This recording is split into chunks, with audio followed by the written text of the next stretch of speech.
What's going on, guys? Welcome back to a brand new video. In today's video, I'm going to be talking about how to build a multi-million-dollar e-commerce brand in 2022 and beyond. Now, as many of you guys know, I've scaled to multi-seven figures in multiple instances for my own companies and for other companies that I've worked with. And let me tell you, it is no easy feat, especially as marketing platforms change, as logistics become a little bit more complicated, and as consumers become a little bit more mindful of what it is that they're consuming. Now, one of the reasons why we all love and hate e-commerce is because it constantly changes and it keeps you on your toes. And so today I'm going to talk about how to overcome some of these changes and how to keep up with market trends so that you can succeed in your e-commerce business. All right, so first things first, in order to have an e-commerce business, you need a product to sell. In this case, we want to have multiple products to sell. So we got a couple of different things here to unpack. We want to have a unique value offer for an existing market that has some form of proof of concept. So think taking a product that already exists in the marketplace and adding some form of additive value proposition to it,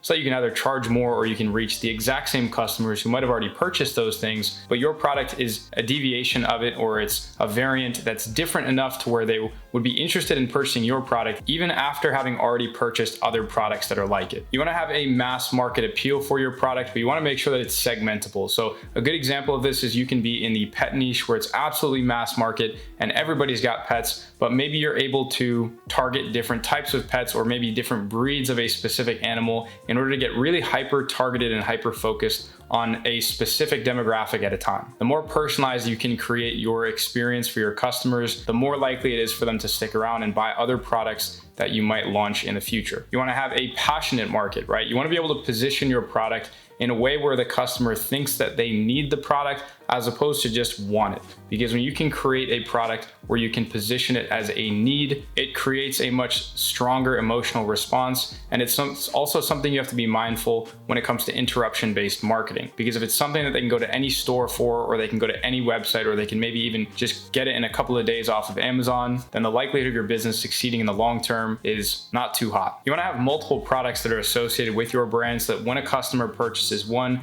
they have something to look forward to in the future once they have a good experience with your brand, so that you can retain them for a longer period of time and maybe even afford a higher CPA or customer acquisition cost on the front end. I've seen many brands time and time again fail because they have one main product that picks up some steam and they don't build off of that momentum by expanding their product line. So don't make that same mistake. And I'm not going to sit here and pretend that I haven't made that mistake. It's one of the biggest mistakes that I've made in the past. And now it's something that I'm much more mindful of moving forward with my brands. Now, lastly is scarcity, hype, and urgency. All of these things sometimes can be connotated or associated in a negative way, but they're so powerful when they're used productively and effectively. An example of this is maybe launching a new product every month that you only have a certain limited number of stock for, or it might be having like an end of the month sale where you try to get rid of an existing product that you might be completely extinguishing and removing from your current product line. But at the end of the day, the only way your business is going to thrive is if you're selling really good stuff and a good selection of good stuff, not just one product might not be around or might not be as popular in a couple of months from now, in which you'll no longer have a business. Now, obviously you want to shoot to be profitable on the front end and beyond, but it is a lot more difficult. When it comes to subscriptions, you can either sell physical product subscriptions or you can get creative and offer digital product subscriptions. But you don't want to push the limits too much. You want to make sure that what it is that you're selling or what customers are subscribing to, they actually get a significant amount of value from it, so that it doesn't negatively impact your relationship with each customer. And when it comes to your backend, you don't always just want to be selling. If you have a product that you can provide any sort of value to outside of the actual sales process, for example, educational or informational based content, you want to nurture your audience, because that's when you begin to build a relationship that isn't just transactional from an e-commerce product selling perspective. Now we have logistics. Logistics is so important because we all know the craziness that's going on in the world, especially with costs rising for shipping containers. Whether you're ordering in bulk from China or for any international company, or you are shipping directly to your consumer from your manufacturer. Now, ideally, you want to make sure you have a small and a lightweight product, but by no means do you have to have a small and a lightweight product. All of the things that I'm suggesting are just based off of my opinion and my experiences. And when you have a small, lightweight product, not only is it easy to ship, but there's a lot more opportunity to save money on bulk ordering, right? A lot of products that you drop ship directly from your supplier to your customer, you go to order in bulk with the desire to save a lot of money. And sometimes you end up paying more in shipping fees in the United States than you actually save on ordering the product in bulk from China. And so you have to be mindful of those things when you might be transitioning your product from a store with maybe not as good of logistics and shipping to a brand where you might have inventory and you might have a much better user experience, but you might have slightly higher costs in order to provide that user experience on the shipping and on the fulfillment side of things when it comes to your fees. And so having a cheap, small, lightweight product that's very, very good quality, but that's something that you can save a lot of money in by ordering in bulk is something that you should be mindful of. Now, you definitely want to make sure that you have faster shipping compared to what you might have gotten away with a year or 2 years ago, because customers are cracking down on how they can charge back, how they can refund, and honestly, they're holding their standards a bit higher, which is something that's good, because if you jump in and you actually provide a good user experience and you stock up on a couple of orders, you have a good 3PL either in China or internationally, in addition to domestically, like let's say the United States, then you're going to keep your customers very happy. It's also going to make things like free returns and exchanges for your customers easy. And that's something that you want to publicly display. And that's an additive value proposition on your website that if you have on your banner or you have in your product page will genuinely help increase your conversions. Now, lastly, what I've personally seen is that offering multiple shipping options where you have a fast and a slightly less fast route will allow you to actually be able to charge for that fast route. And a lot of customers will actually go and opt into that, even if it's something that isn't necessarily a significant additional cost to you and your business. I see a lot of people offering free shipping, but you don't necessarily have to if you have a really good product and if you're getting the products to them relatively quickly. So you might be missing out on the opportunity to have your customer pay for the shipping or to be able to charge a more premium shipping rate by not having experimented with charging shipping. So definitely give it a try. And of course, the more that you customize your user experience and differentiate yourself from any other retailer like AliExpress or Amazon, the happier your customer is going to be and the more confident they're going to be in future purchasing decisions, right? Even if they get a little sticker or they get a custom bubble mailer or they get a little paper slip that gives them a discount code on future orders and gives them a little thank you note, all of those things go a very long way. All right, number 4 is focusing on profit and actually knowing your numbers. Now, knowing your numbers and focusing on profitability and not just the scalability of your revenue is something that is so important. And I see a lot of companies that I personally work with just absolutely not know their numbers at all. They think that if they're selling a product for $100 and they get it for $30, that they get $70 at the end of the day, but that's not the case because you have so many hidden fees that often go unnoticed. Now, those things can include, but are not limited to, sales tax, processing fees, refunds and chargebacks, team costs, software costs, etc. The list goes on and on with an e-commerce business because there's so many moving parts. Now, when you're looking at your numbers and your analytics, you want to focus on sustainability and longevity. So you don't want to be looking to immediately profit as much as possible on the front end. That should obviously be everyone's goal, but you have to be content with not having that happen because you're able to structure your business in a way that positions each customer to be able to stick around for a long period of time.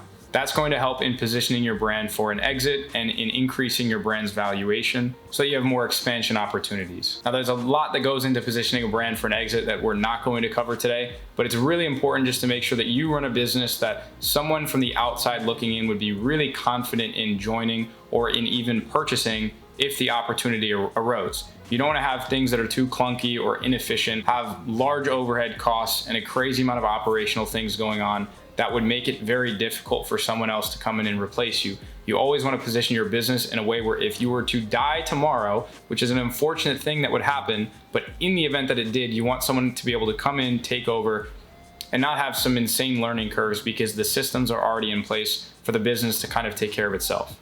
Next, we have marketing. Now, marketing is so important because you can have the best product in the world, but if you don't know how to market, you don't know how to get your product in front of your ideal customers, you're not gonna get any purchases and you're not gonna have a profitable business, right? You might have a business, but it's not gonna be a profitable business if people aren't ordering. Now, there's so many ways to market that you don't wanna confine yourself to just one way of marketing or even just a select few. You wanna have as many channels as possible where you're driving in traffic, multiple platforms that you're using because some of them are just naturally going to be better than others. And you never know when one platform is going to take off or another platform is going to build you enough brand awareness to increase, let's say, your Google search and your brand search to where your blended ROAS or your MER, which is a marketing efficiency ratio, is profitable because of your diversification of traffic. So what I mean by this is that you might be running ads on Facebook unprofitably, you might be running ads on TikTok profitably, and you might have Google running hyper profitably, but at the end of the day, it's all about your collective average. If the collective average is profitable, then even though your Facebook ads are at a loss, they might be bringing in enough brand awareness to where a TikTok customer might convert, or your retargeting is killing it, or your brand search campaigns and your shopping campaigns on Google are absolutely crushing it. Now, I'm not gonna go too much in depth on this, but it is the most important thing when it comes to marketing in 2022, easily, and you literally cannot argue this, and it's your tracking and attribution, making sure that you know where purchases are coming from so that you can lean into the areas that are performing well and you can abandon the areas that aren't performing well. Focus on your creative and your offer over your strategy. So many people ask me every single day, what's your updated testing strategy, scaling strategies, this and that? And what I've found is that your strategy is important, but it is not the most important part in converting customers through either interruption-based marketing platforms or high buyer's intent search-based marketing platforms. You need to make sure that when someone looks at the product from a first glance or looks at the way that you're presenting your offer, it's enticing and compelling enough to stop what they're doing at that time in their day and actually visit your website. Now, this also goes for the way that you position your landing page and the structure of your content on the landing page and your copy. Right? The more compelling it is, the higher of a likelihood you're going to be able to convert customers. Whereas if you don't have a great offer, you don't have a great creative, you can be targeting using the most hyper-targeted, advanced, open interest lookalike strategy that there is on the market and just not be able to convert anyone because of the way that you're packaging your product and its presentation. You definitely want to try to integrate some organic marketing. You don't have to do this or any, again, of the other things that I'm mentioning, but having an organic base of marketing allows you to bring in consistent sales, cash flow, and be able to retain customers from the paid marketing platforms that you might be operating on, so that even if you have a loss with them on the front end, you can profit based off the customers that you're retaining behind the scenes and on the back end. And having an asset that you can grow organically, like a Pinterest account, a TikTok account, blogs, etc., will only increase your brand's valuation for a very high potential exit. And lastly is hiring. Try not to be a one-man team, and in the next slide, you're gonna see why this is so important. So with company culture and team, I can't stress enough that when you go into battle, you're not going by yourself. You wanna have as many soldiers as possible that are in alignment with one direct vision and one direct goal, but they might have their specialties. One might be really good with a sword, one might be really good with a bow and arrow, whatever it might be. You all have to complement each other so that you can build on your strengths and enhance and improve or fill in the gaps for wherever areas that there might be weaknesses in the business. So you want to always be building a badass team and constantly and always be hiring. And you want to make sure that you take care of them and you treat them and you provide them with the resources that they need to grow. Because a lot of times they're going to be a lot better than you at what it is that they're working on or the skill sets that they're enhancing in the position that they're in. And so you want to make sure that you can provide them everything that they need to grow so that you don't have to be the best at 10 different areas. You just need to hire people that are good at maybe 9 other areas and then train them and help them and provide them the resources and the platform to be able to be among the best in those positions. Now, you want to keep a lean team in the beginning and just make sure that you're hiring for the things that you hate doing or that you might not be as good at, but you want to have a foundational understanding of what's required in that position for every single thing that you're hiring for, right? So you don't want to hire an email marketing team having never sent out an email, although that might sound wise because you're hiring people for something that you're not good at, but you don't have to be an expert to understand the basics and the principles of each position you're going to be hiring for. And if you don't know what it is that you're looking for, or you haven't done it yourself to even the smallest extent, then it's going to be very difficult to hire someone and judge their performance because you don't know what you're looking for. Now, you want to have frequent team meetings where you're just checking in because that face-to-face human interaction with your team is like no other. It's a little bit different than just sending out Loom videos or sending messages all day, but you want to make sure that you're not having too many calls, right? A lot of times calls consist of conceptual ideas or brainstorming sessions, which again, in their time and place, there is a time and place for them and they are important in certain settings. But if you're finding yourself on 5 calls a day, 7 days a week for things that for general strategy and check-ins where you are conceptualizing or you're strategizing rather than actually doing something or taking action on something, then a lot of that time usually just goes wasted and really goes down the drain because you're not actually spending time doing something. You're just spending time conceptualizing or talking about doing something. Now, again, there are exceptions to this when you are talking to someone who's in a position where they are to do the actual work. And so sometimes, again, that face-to-face human interaction is needed to get a specific message across. But again, you want to keep things as efficient as possible to where you aren't spending 7 hours a day taking calls. You have maybe a team meeting or two every single week, depending on, if you have departments at your company or whatever it might be. Great quote that you should always understand and you should always keep in the back of your mind. And if you want to go fast, go alone. But if you want to go far, go together, right? You can go pretty far by yourself, right? I went relatively far by myself, but the second that I started to bring on a team and I started to delegate out, that's when I started to actually see how far I can go. Now, just some quick final thoughts. Have a kick-ass product line that you can easily expand and you can always keep your customers on your toes. Believe in and continuously improve your product, your offer, and your user experience. Now, you want to have a good user experience, you want to have a good product, you want to make sure that you're constantly vetting quality and the way that you are getting that product to your customer, and also the way that you're acquiring customers so that you aren't giving them a higher expectation than when it actually comes time for product delivery. It's even more important to actually believe in those things, right? So make sure that you're doing it, but also make sure that you're believing that, right? Because if you have all of those things in alignment, but you don't actually believe in your product and you don't believe in the product in your overall brand's message, then you are not going to be able to give 100% into promoting the things that you are going ahead and selling. Build a team of rock stars for accelerated growth, because it's going to be very, very difficult to wear multiple hats in your company. You want to focus on the things that are most important and lean into your strengths. And you want to hire out for the things that you might not be as good at or where your time might be better spent elsewhere. Know your numbers. Again, I can't stress this enough.